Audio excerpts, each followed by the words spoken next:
Hello అండి, నమస్తే. Welcome back to my channel. ఎలా ఉన్నారు అంతా? నేను చాలా బాగున్నాను. మీరు కూడా చాలా చాలా బాగుంటారని మనస్ఫూర్తిగా కోరుకుంటున్నాను. ఇక్కడ నాన్న ఊరు నుంచి కోడిని తీసుకొని వచ్చినాడు అనమాట. మార్నింగే, పండగ రోజే. ఇంకా వాళ్ళది ఎట్లుంటుందంటే ఒక్కరోజు కూడా ఎక్కడ స్పెండ్ చేయలేరు, అంత బిజీగా ఉంటారు.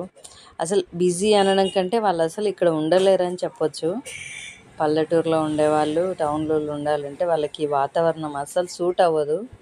అమ్మ వచ్చినా నాన్న వచ్చినా అంతే, వచ్చినామా పని చూసుకున్నామా కథం వెళ్ళిపోయినామా.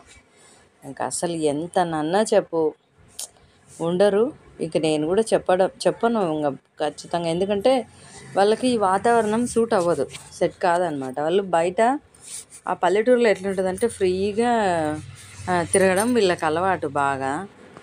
అందుకోసం ఇక్కడ ఉండలేరు అనమాట. కానీ నేను కూడా ప్రెజర్ చేయనులేండి. ఇష్టంగా ఉంటేనే కదా ఎవరైనా ఉండాలనిపిస్తే ఉంటారు. అసలే ఇంకా పెద్ద వయసు వాళ్ళు కదా, వాళ్ళకి నచ్చినట్టు ఉండాలని నేను కూడా ఏం ప్రెజర్ చేయను. వస్తారు, ఏదో నేను చేసి పెట్టింది తింటారు, వెళ్ళిపోతారు. ఇంకా రకరకాలు నాతో చేయించుకోవాలనో తినాలనో అట్లా ఏమీ ఆశించుకోరు.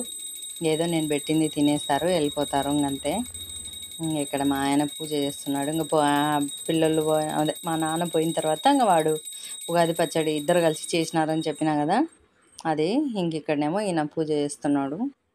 చెప్తున్నా కదా నేను, ఎవరింట్లోనైనా సరే పండగ అంటే సకుటుంబంగా చేసుకుంటేనే మంచిది. ఎవరింట్లోనైనా ఖచ్చితంగా ఇట్లనే చేసుకోవాలన్నమాట. ఈయన ఇంకా చేస్తున్నాడు. మామూలుగా డైలీ దీపారాధన కానీ, ఇట్లా స్పెషల్గా చేసే పూజలు కానీ మగవాళ్ళు చేస్తే చాలా మంచిది.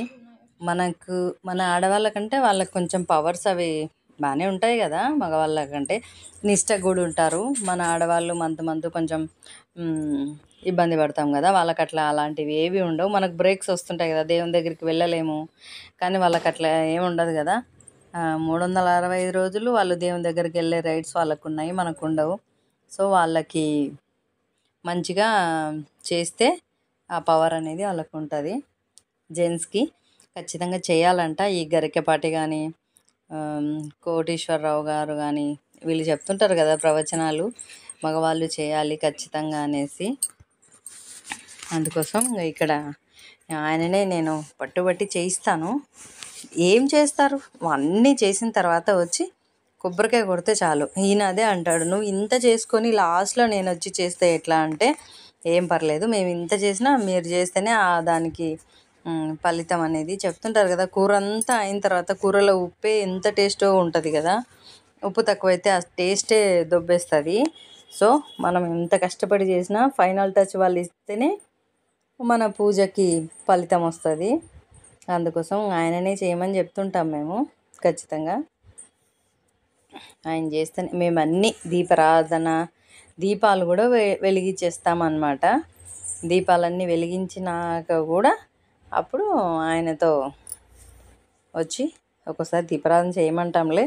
ఇంకా ఆయన కొంచెం స్నానం అది లేటుగా వచ్చినాడు అనుకో, దీపాలు కూడా వెలిగించి పెడతాం. మరి ఇంకా లేట్ అవుతుంది కదా అనేసి వచ్చి ఉదిబత్తీలు ముట్టించి కొబ్బరికాయ కొట్టి హారతిస్తాడు. అది ఆయన డ్యూటీ.